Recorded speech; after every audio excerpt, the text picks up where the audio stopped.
Women in the southern part of Kaduna State went almost naked in protest against killings in the area. They took their agitation to the palace in Zango Kataf local government area of the state. They say it's in reaction to a statement from the presidency attributing the attacks to alleged criminality by different factions in the area. The women said the president has been misinformed about the situation there. They want the paramount ruler to take their cry to the appropriate quarters.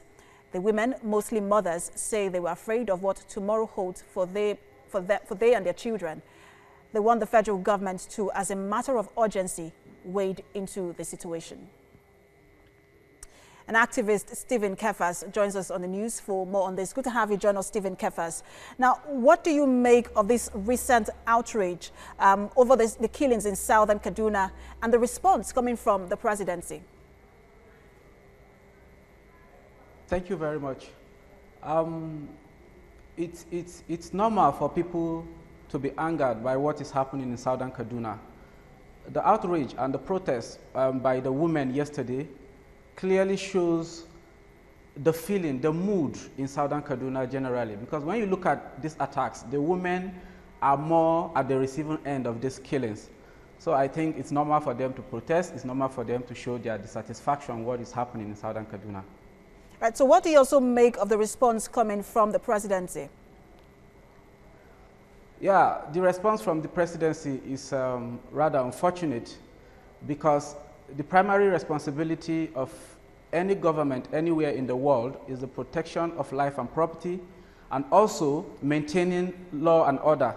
So if the presidency is now telling the public that the killings in southern Kaduna are revenge killings, it shows how incompetent the presidency is, because they should be telling us what they are doing to stop the killings and not why the killings are taking place.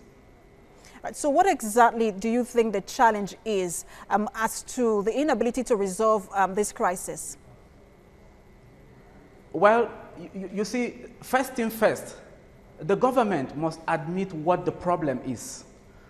All this narrative being sold by the government will not help the situation, because how do you explain this, that your own citizens are being killed, you know, by people nobody know their identity, nobody know who they are, they invade communities carrying assault weapons. So you see, the government must first come to terms with the reality that these killings are well orchestrated, they are well organized, they are not just clashes or revenge killing or what they are saying. So until then, there may never be a solution to these killings. So in some of these areas, we hear that, you know, there's even the presence of military personnel. So most times it's not even security. What do you think the lasting solution is? Well, yes, there could be military personnel, but they may just be there as pictures. You understand? Because we've had instances where military personnel will be stationed few kilometers or even few meters away from these areas that have been attacked. Just yesterday, a community, Doka, in Kajuru local government area was attacked. And what baffles me most is that while that attack was going on, the state government was holding a media chat.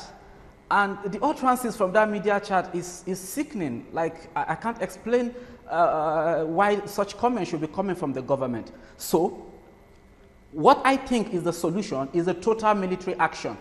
They have to militarize the zone. These attackers or these terrorists are there in the forest, they are there in the bushes. Our people used to see them. So what the government is doing in Katsina, Zamfara, and Sokoto, they should replicate the same thing in southern Kaduna. That is all we are asking for. Activist Stephen Kefas, thanks for talking to us.